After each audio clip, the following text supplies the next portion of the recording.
We're now going to talk about how to recognize and find relative minimums and maximums.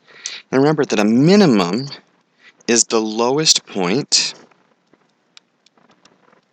in an interval. A maximum is the highest point in an interval, and it has to have things on both sides. In both cases, you need elements, points, on both sides to be higher or lower as appropriate. So I've got a graph up here of a straight line. You may recognize this linear equation. It's a pretty straightforward one. But this straight line here has no minimums or maximums, so that's what I want to start with. Because no matter where I look, there's always a point lower to its right and a point bigger to its left.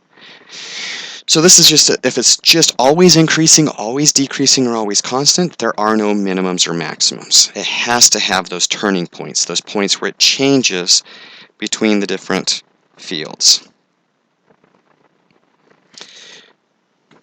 So let's look at another one where in this case we do have some points that could be minimums or maximums.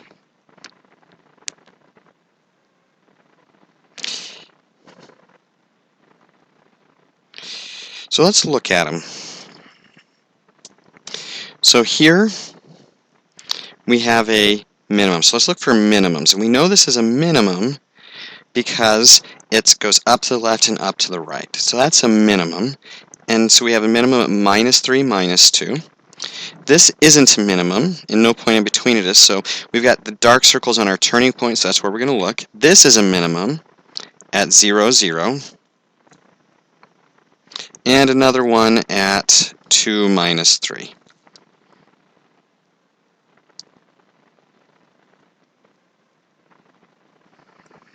Our maximums, on the other hand, let's use blue, are the highest point in the respective field. So we've got one here at -1, 1, and another one here at 1, 2. So these are the points that are maximums.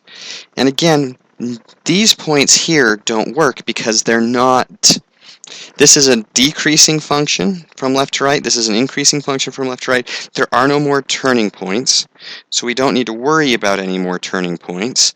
So these are the only minimums and maximums that we have. And again, minimums and maximums are easiest to find from the graph.